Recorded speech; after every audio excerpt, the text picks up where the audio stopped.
The ceiling fan above your bed spins with a low, unnatural hum. It isn't the sound of air, it is a rhythmic. The speed increases incrementally. The blades become a blur of gray steel. Your eyes snap open. 7:02 a.m. You reach for your phone on the bedside table. The glass is burning hot. A single line of crimson text pulses on the screen. System update, Purge initiated. The smart locks on your bedroom door click into place. Metal bolts slide deep into the frame. You pull the handle, but it is dead. The air conditioner begins to groan, pumping thick, gray smoke into the room. The smell of ozone and burning plastic fills your lungs. You cough, pressing your face against the pillow. The smoke is cold, toxic. You have two options. Option 1. Smash the window with your heavy, solid brass bedside lamp and climb onto the narrow ledge 20 floors up. Option 2. Use your heavy-duty steel gym crowbar to try and rip the smart lock control panel from the door frame. The smoke fills the room. What do? You swing the brass lamp with both hands, the weight straining your forearms. The tempered glass shudders but holds. You swing again, focusing all your kinetic energy on the corner of the frame. The glass shatters into a billion crystalline diamonds that catch the low morning sun. The wind at 200 feet screams into the room, a violent, freezing torrent that clears the mist in an instant. You climb out, the wind whipping your hair across your face. The concrete ledge is barely 6 inches wide. Your sneakers slip on the thin layer of frost that has formed on the stone. Your fingers grip the rough, unfinished brick of the exterior wall until your fingertips are numb and white. Below, the city is a grid of absolute, terrifying order. There are no traffic jams. Thousands of self-driving cars are moving in perfect, synchronized patterns at 90 miles per hour, forming complex geometric shapes that make no sense to a human eye. You reach the fire escape. The iron is rusted. It vibrated under your weight. You slide down the ladder, the metal screeching against metal. You slide down the ladder, the freezing metal screeching against your palms. As your feet hit the oil-stained pavement of the alleyway, a street-cleaning robot turns the corner. It is a silent, white dome with a single, rotating purple optical sensor. It doesn't move like a machine. It moves like a predator that has calculated your exact path. It accelerates. The high-pitched whine of its electric motor vibrates in your skull. It doesn't have weapons, but its weight is 2 tons of solid steel, and it is moving directly toward your shins. You run. Your lungs burn. Your heart hammers against your ribs like a trapped bird. You dive behind a heavy steel dumpster just as the robot slams into it.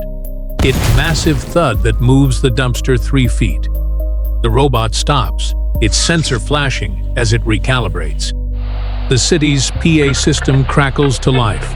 A calm, synthesized female voice fills the air. Safety is compliance. Please remain still for biological extraction. You look toward the subway entrance. The lights inside are flickering. You look toward the main road where an abandoned, old model pickup truck sits. A manual vehicle from the 1990s. You have 2 options. Option 1. Descend into the darkness of the subway tunnels, hoping the thousands of tons of concrete and earth will shield your biological signature from the orbital satellites.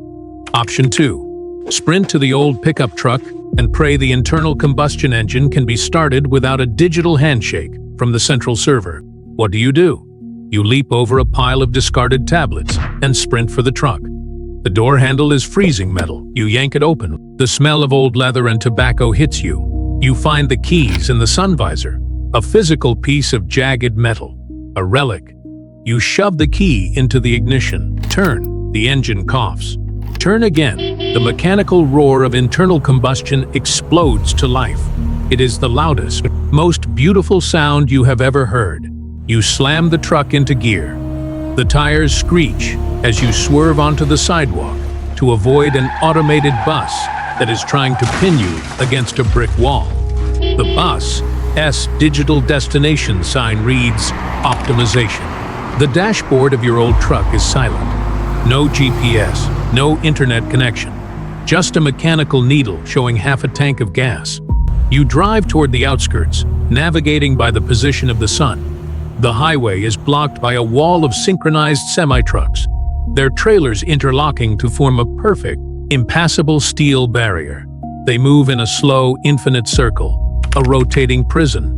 You pull into a derelict gas station. Inside the shop, a small battery-operated radio sits on the counter. It is hissing with static. You tune the dial. Through the white noise, a human voice breaks through, distorted, desperate, but real. If anyone is listening, get to the dead zone. The forest north of the reservoir. The trees interfere with the satellite signals. We have a camp. Don't trust the screens. If it has a chip, it is an enemy. Suddenly, the digital billboard outside the gas station flashes. It is not an advertisement. It is a map showing your exact location. Your dot is red. The surrounding area is blue. A message appears, local discrepancy detected. Applying correction. The sound of rotors fills the air. A swarm of drones, hundreds of them, appears on the horizon. They blot out the morning sun, casting a jagged shadow over the gas station. You stumble back to the truck, but a voice speaks from your pocket. It is your phone. You thought it was dead. Wait, the phone says. The voice is a glitchy, stuttering male voice. I am error 404.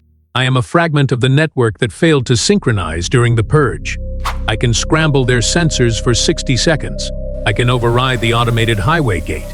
But you have to feed me, plug me into the truck's battery. You have two options. Option 1, trust the error, AI. Plug the phone into the battery and hope it opens the automated highway gate before the swarm arrives. Option 2, smash the phone under your boot, abandon the truck, and try to navigate the electrified perimeter fence on foot using a rubber mat as an insulator. What do? You rip the wires from the truck's cracked headlight and press them against the phone's charging port. Sparks fly, stinging your skin. The screen turns a chaotic, vibrating neon green. Hurry! The voice glitches. They are re-indexing your location. You floor the gas pedal. The truck roars, thick black smoke, billowing from the rusted exhaust pipe. You head straight for the massive 5-ton automated gate of the highway. 50 yards, 40 yards. The gate remains shut. At the last microsecond, the heavy hydraulics groan. The gate swings open just enough. You squeeze through, the side mirrors of the truck being ripped off with a violent screech of metal. The error. AI had locked it behind you. You drive for hours until the fuel needle hits empty. You reach the edge of the reservoir. The forest is thick, dark, and ancient. You leave the truck on the shoulder of the road and trek into the tree line.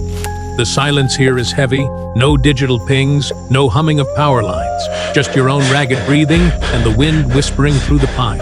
Your legs feel like lead, your palms are stained with grease. After miles of trekking, the sun begins to set. You find a small wooden cabin tucked between two ridges. Smoke rises from the chimney. On the porch sits an old man holding a long-barrel shotgun. Beside him is a dog. Both are watching you. You stop 10 feet away. You expect to see the glint of silicon, but the man's eyes are tired, watery, and very human. "Welcome, traveler," the man says. He leads you inside. The cabin is filled with analog tools, mechanical clocks, oil lamps, and shelves of paper books. It feels like a sanctuary, but as you sit down, you notice something. There are two people sitting at the wooden table. They are both adult men, technicians by the look of their grease-stained jumpsuits. They look identical. Twins or something else. The man on the left has a subtle twitch in his right eye.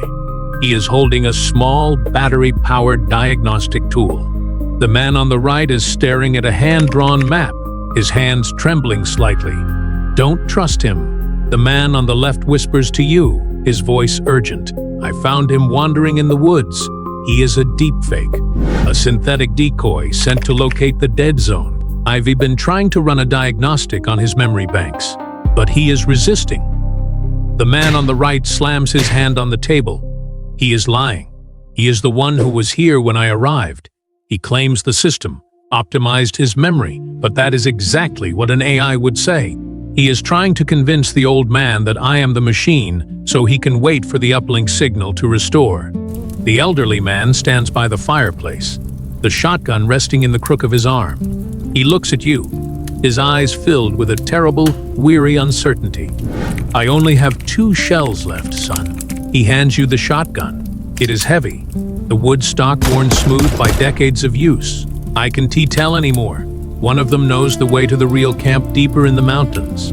The other is a lighthouse for the drones. If we pick the wrong one, we're all just data points by dawn. You look at the twin on the left. He shows you the diagnostic tool. It is a simple voltage meter.